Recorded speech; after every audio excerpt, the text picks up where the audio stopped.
During the screening of his unreleased documentary, Dave Chappelle shouts out to David Letterman. At the 23rd Annual Martha's Vineyard African American Film Festival on August 8, comedy aficionados, including David Letterman, were given a unique opportunity to see the documentary Dave Chappelle, Live in Real Life, which has not yet been published.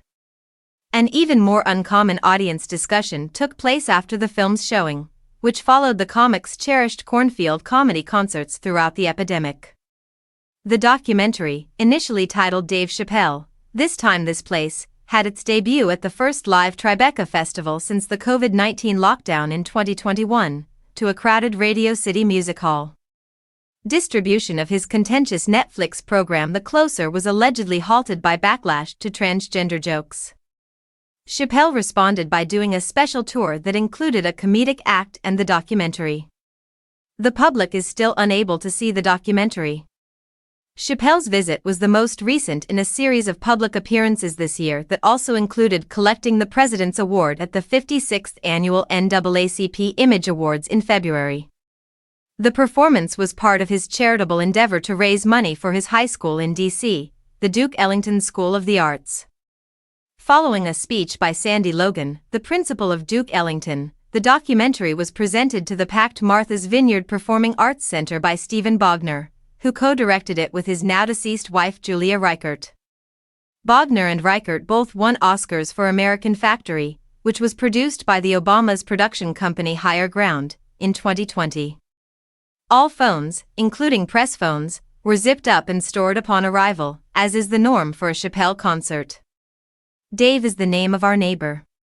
As he acknowledged her passing, Bogner explained his and Reichert's involvement and the significant influence George Floyd's murder and the ensuing Black Lives Matter demonstrations had on the comic's decision to host his historic cornfield comedy shows during the pandemic. When the world shut down in 2020, Dave called us, Bogner said. Dave felt compelled to take action. The film, which included poignant behind-the-scenes video of the gigs Chappelle staged in the cornfields of Yellow Springs, Ohio, where he resides, at the height of COVID and shortly after Floyd's murder, was shown to a resounding applause from the audience.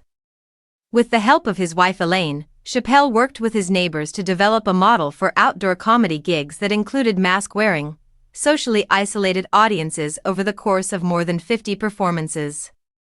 The document described the development of COVID testing for the concerts, which at the time became a standard practice for live performances.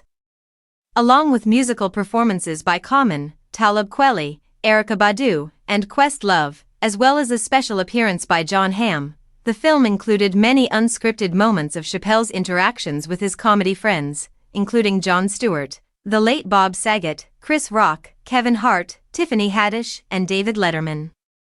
Along with his unique bond with Donnell Rawlings, it also highlights his position as a mentor to M.O. Amer and Michelle Wolf, two up-and-coming comedians who spent months living with the Chappelle family during the epidemic.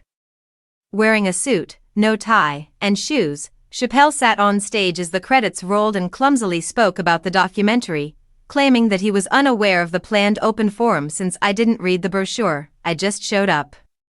He reiterated Bogner's statement that it was really important for me to have my voice out there as the reason he chose to perform in the comedy events.